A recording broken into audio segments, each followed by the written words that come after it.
Lex Fridman के साथ प्रधानमंत्री मोदी का एआई पोस्टकार्ड का साक्षात्कार आज शाम होगा प्रसारित। हिमालय में बिताए गए समय और सार्वजनिक जीवन समेत कई मुद्दों का जिक्र।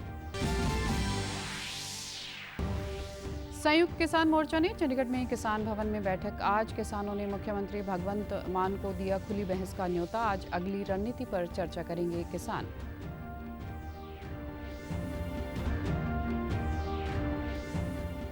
और पंजाब दौरे पर आए केंद्रीय मंत्री गिरिराज सिंह आज लुधियाना में कई कार्यक्रमों में करेंगे शिरकत। कल उद्योगपतियों से मुलाकात कर समस्याएं हल करने का दिया आश्वासन। नमस्कार, चंडीगढ़ से आपका स्वागत है। मैं हूं आरजू। अब समाचार विस्तार से। प्रधानमंत्री नरेंद्र मोदी ने लोगों से आज प्रसारित होने वाले लेक्स फ्रीडमैन के साथ बातचीत का अपना पोस्ट का साक्षात्कार सुनने का अनुरोध किया है। प्रधानमंत्री नरेंद्र मोदी ने सोशल मीडिया पोस्ट में कहा कि उनकी लेक्स फ्रीडमैन के साथ बातचीत शानदार रही। इस बातचीत में प्रधानमंत्री के बचपन, हिमालय में बिताए गए वर्ष और सार्वजनिक जीवन समेत कई अन्य मुद्दों को शामिल किया गया है। आपको बता दें कि अंतर्राष्ट्रीय मामलों पर बात करने के अलावा पॉडकास्ट एपिसोड में त्रिम बुद्धिमत्ता और make in India, digital India जैसे अभियानों पर पीएम मोदी के विचारों के बारे में जानकारी साझा की जाएगी। पिछले महीने की शुरुआत में फ्रीडमैन ने पीएम मोदी से मिलने के बारे में अपनी उत्सुकता व्यक्त की थी। पॉडकास्ट से पीएम मोदी ने आध्यात्मिक पक्ष पर भी प्रकाश डाला। उन्होंने कहा कि पीएम मोदी उन सबसे आकर्षक व्यक्तित्व में से एक हैं जिनके बारे में मैंने कभी पढ़ा है। मैं कुछ हफ्तों में कई घंटों तक पॉडकास्ट पर उनसे बात करने का इंतजार नहीं कर सकता। भारत के जटिल गहरे इतिहास व उसमें उनकी भूमिका के अलावा मोदी का मानवीय पक्ष भी वाकई दिलचस्प है। फ्रीडमैन ने Donald Trump, Elon Musk, Mark Zuckerberg, Jeff Bezos और वोलोदिमीर जेलेंस्की सहित उच्च और शक्तिशाली लोगों के साथ पॉडकास्ट वार्तालाप आयोजित किए हैं। आज चंडीगढ़ के किसान भवन में संयुक्त किसान मोर्चा की अहम बैठक हुई। इस बैठक के दौरान किसान अपने आंदोलन की अगली रणनीति पर चर्चा करेंगे। किसानों ने पंजाब के मुख्यमंत्री भगवंत मान को खुली बहस के लिए आमंत्रित किया है। किसानों की ओर से मुख्यमंत्री भगवंत मान को आज सुबह 11:30 बजे किसान भवन में बहस के लिए बुलाया है। कल हुई बैठक आज तक के लिए स्थगित कर दी गई थी। केंद्रीय कपड़ा मंत्री गिरिराज सिंह पंजाब के दौरे पर आए। इस दौरान उन्होंने लुधियाना के उद्योगपतियों से बातचीत की। उन्होंने व्यापारियों की समस्याओं को ध्यान से सुना और उन्हें तत्कालीन आधार पर हल करने का विश्वास दिलाया। केंद्रीय मंत्री आज विभिन्न कार्यक्रमों में हिस्सा लेंगे। इससे पहले गिरिराज सिंह का लुधियाना पहुंचने पर भाजपा के जिला प्रधान रजनीश धीमन ने फूलों और गुलदस्तों से स्वागत किया। इस मौके पर रजनीश धीमन ने कहा कि केंद्र सरकार ने व्यापारियों के लिए कई योजनाएं बनाई हैं जिनके बारे में केंद्रीय मंत्री व्यापारियों के साथ अपनी बैठक के दौरान विस्तार से जानकारी साझा करेंगे। इससे पहले कल केंद्रीय मंत्री ने गंगा एग्रोवूल फैक्ट्री का निरीक्षण किया। इस दौरान उन्होंने कहा कि एक्सपोर्ट और सोशल रिस्पॉन्सिबिलिटी ही आने वाले समय में टेक्सटाइल सेक्टर को जिम्मेदार और टिकाऊ सेक्टर बनाएगा। पंजाब की वर्तमान आम आदमी पार्टी सरकार के आज 3 साल पूरे हो गए हैं। भारतीय जनता पार्टी ने राज्य सरकार पर वादा खिलाफी का आरोप लगाते हुए पूरे प्रदेश में रोष प्रदर्शन किए जा रहे हैं। करीब 150 स्थानों पर ना विकास ना इंसाफ के साथ नारेबाजी कर प्रदर्शन किए जा रहे हैं। आज ही के दिन साल 2022 में आपने प्रदेश की 117 सीटों में से 92 सीटें जीतकर सरकार बनाई थी। इस मौके पर मुख्यमंत्री भगवंत मान ने अपने सोशल मीडिया अकाउंट एक्स पर एक पोस्ट साझा कर लिखा है कि 16 मार्च 2022 को खटकड़ा कला में पंजाब को फिर से रंगला पंजाब बनाने का संकल्प लिया था, जिसे पूरा करने के लिए हम ईमानदारी के साथ काम कर रहे हैं। जो काम इन 3 सालों में हुआ है वह पिछले 70 सालों में भी नहीं हुआ। पंजाब में से नशे की बुरी अलामत को खत्म करने के लिए चल रहे युद्ध को मुकाम तक पहुंचाएंगे। उन्होंने पार्टी पर भरोसा जताने के लिए पंजाब के लोगों का आभार भी जताया। भारतीय जनता पार्टी ने पंजाब महासचिव अनिल सरीन से चंडीगढ़ में आज आम आदमी पार्टी सरकार पर निशाना साधते हुए एक प्रेस वार्ता की। इस दौरान उन्होंने मान सरकार हर मोर्चे पर विफल रहने के आरोप लगाते हुए कहा पिछले कुछ महीनों में पंजाब में 10 से ज़्यादा ब्लास्ट की घटनाएं हो चुकी हैं। अपराधी लोगों को बेखौफ रंगदारी के लिए फ़ोन कर रहे हैं। महिलाएं, बच्चे घरों में भी सुरक्षित नहीं। आए दिन लूटपाट, अपहरण, हत्याएं और नशा तस्करी की वारदातें आम बात है। केंद्रीय राज्य मंत्री रवनीत सिंह बिट्टू ने अमृतसर के ठाकुर द्वारे मंदिर में हुए बम हमले की निंदा की है। उन्होंने कहा कि आप सरकार सीमावर्ती क्षेत्र में लगातार हो रहे धमाके की वारदातें रोकने में नाकाम रही है। पंजाब में बिगड़ रही कानून व्यवस्था गंभीर चिंता का विषय है। उन्होंने कहा कि लगातार बम ब्लास्ट हो रहे हैं, कभी पुलिस स्टेशनों को गांव में निशाना बनाया जा रहा है, बच्चों के अपहरण जैसे मामले भी सामने आ रहे हैं। चाहे वो पिंडां दे विच होण, चाहे वो किडनैपिंग होण, बच्चियां दी किडनैपिंग होण लगी हुण तां, पर धार्मिक स्थानां ते उदों बाद चीफ मिनिस्टर साहब दा बयान की आउंदा भी ये कोई गल नहीं जी, बिल्कुल नॉर्मल चीज़ां है। अब नॉर्मल किहनूं कहोगे? हुण आउंदे आ ग्रेनेड सिट, ग्रेनेड तां कदे टैररिज्म वेले भी नहीं वरते गए सी। होम मिनिस्टर साहब नूं जां होम मिनिस्ट्री नूं मैं कहना चाहूँगा, गल उन्हां नाल करूँगा भी जरूर चीफ मिनिस्टर नूं सद के, उत्थे दे DGP नूं सद के, होम सैकटरी साहब नूं कहूँगा इन्हां नूं जगाओ, उठाओ थोड़ा थोड़ा, ये नुकसान कर देणगे नहीं पंजाब दा। वहीं भाजपा के प्रदेश सचिव तरुण चुग ने होली से एक दिन पहले ठाकुर द्वारा मंदिर पर हुए ग्रेनेड हमले को गंभीर चिंता का विषय बताते हुए इसकी CBI जांच करवाने की मांग की है। चुग ने कहा कि पंजाब की आप सरकार सभी मोर्चे पर विफल साबित हुई है। उल्लेखनीय है कि अमृतसर के खंडवाला शेरशाह सूरी रोड पर ठाकुर द्वारा मंदिर पर मोटरसाइकिल सवार 2 युवक धमाका कर फरार हो गए थे। त्योहार के रात्रि अमृतसर में ठाकुर द्वारा मंदिर पर ग्रेनेड हमला घोर निंदनीय है, कष्टदायक है। ये हमले करने की साजिश दुर्भाग्यपूर्ण है और कायरतापूर्ण घटना है।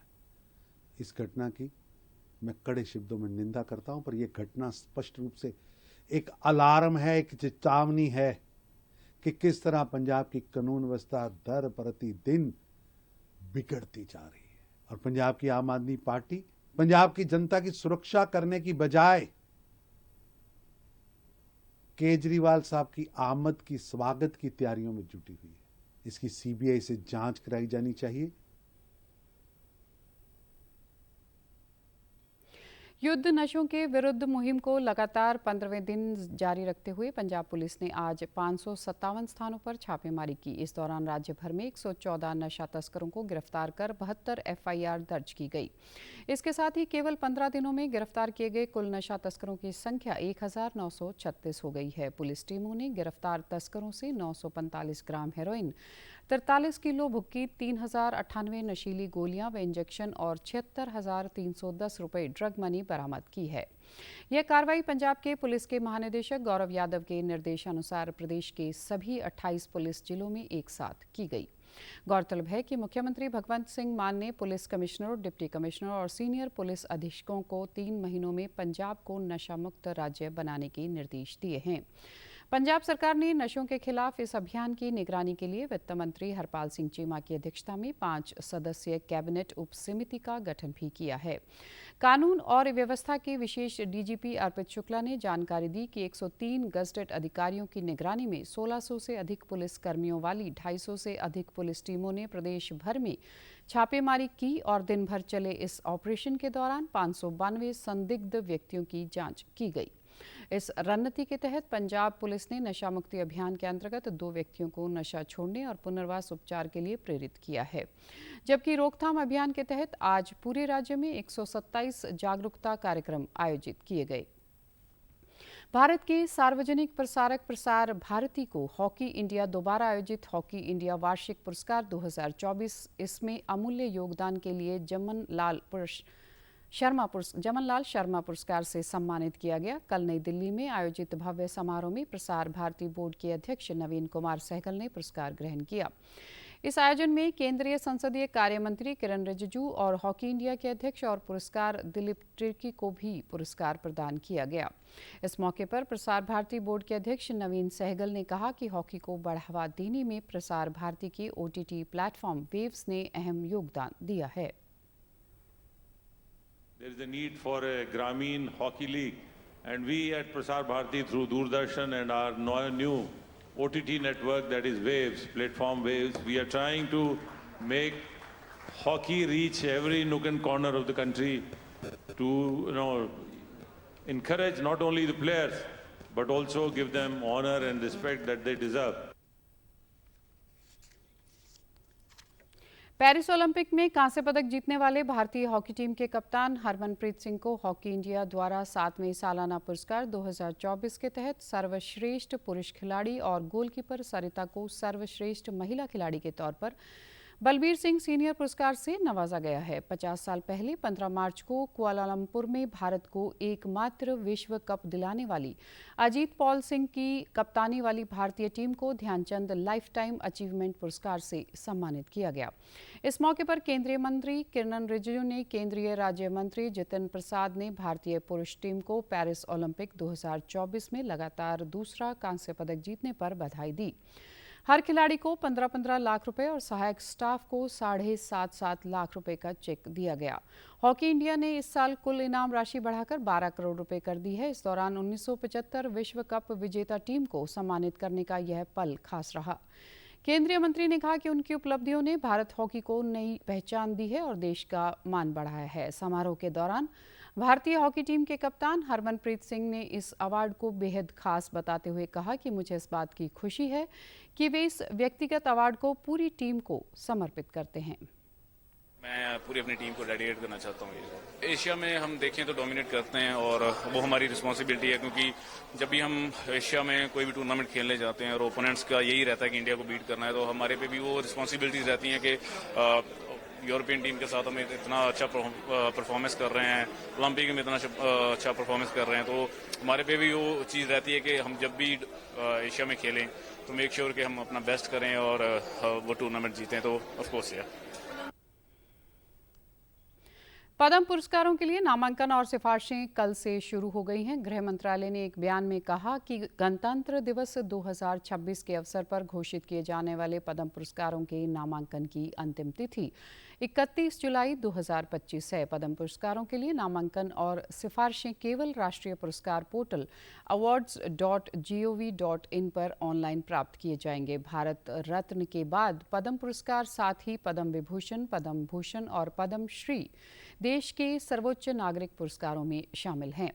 1954 में स्थापित इन पुरस्कारों की घोषणा हर साल गणतंत्र दिवस के अवसर पर की जाती है। यह पुरस्कार विशिष्ट कार्यों को मान्यता देने का प्रयास करता है और कला, साहित्य व शिक्षा, साथ ही खेल, चिकित्सा, सामाजिक कार्य, ज्ञान और इंजीनियरिंग, सार्वजनिक मामले, सिविल सेवा, व्यापार व उद्योग आदि जैसे सभी क्षेत्रों और विषयों में विशिष्ट और असाधारण उपलब्धियों और सेवा के लिए दिया जाता है।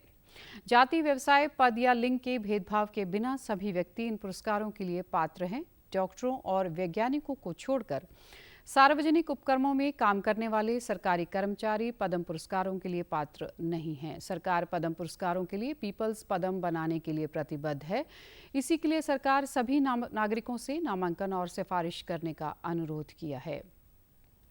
भारतीय मानक ब्यूरो BIS ने लखनऊ, गुरुग्राम और दिल्ली जैसे कई शहरों में कई प्रमुख ई-कॉमर्स प्लेटफॉर्म के अनेक गोदामों पर तलाशी और जब्ती अभियान चलाया है। इस अभियान का उद्देश्य असुरक्षित और अप्रमाणित उत्पादों के वितरण पर रोक लगाना है। BIS ने निगरानी के दौरान पाया कि Amazon, Flipkart, Meesho, Myntra, big basket के ई-कॉमर्स प्लेटफॉर्म पर अनेक अप्रमाणित उत्पाद बेचे जा रहे हैं। हालांकि इन उत्पादों पर BIS चिन्ह अनिवार्य है। इन उत्पादों पर ISI चिन्ह नहीं है या अवैध पंजीकरण नंबर के साथ ISI का चिन्ह लगा हुआ है। ये अप्रमाणित उत्पाद उपभोक्ता की सुरक्षा के लिए खतरा है, क्योंकि इनका परीक्षण किसी स्वतंत्र तीसरे पक्ष ने नहीं किया है। यह परीक्षण सुरक्षा और कामकाज के न्यूनतम मानकों के लिए आवश्यक है। BIS ने उपभोक्ताओं से ऐसे उत्पादों की सूचना देने के लिए BIS केयर ऐप का उपयोग करने का अनुरोध किया है। यह ऐप उपभोक्ताओं को उत्पाद के संबंध में महत्वपूर्ण जानकारी उपलब्ध कराता है। इस ऐप का प्रयोग शिकायत करने के लिए भी किया जा सकता है। BIS बाजार में उपलब्ध उपभोक्ता उत्पादों की लगातार निगरानी करता है। और आप हमारे समाचार YouTube channel DD news Chandigarh, Facebook DD news Chandigarh और social media X DD news CHD पर भी देख सकते हैं। इसी के साथ चंडीगढ़ से समाचारों का सिलसिला समाप्त होता है। नमस्कार।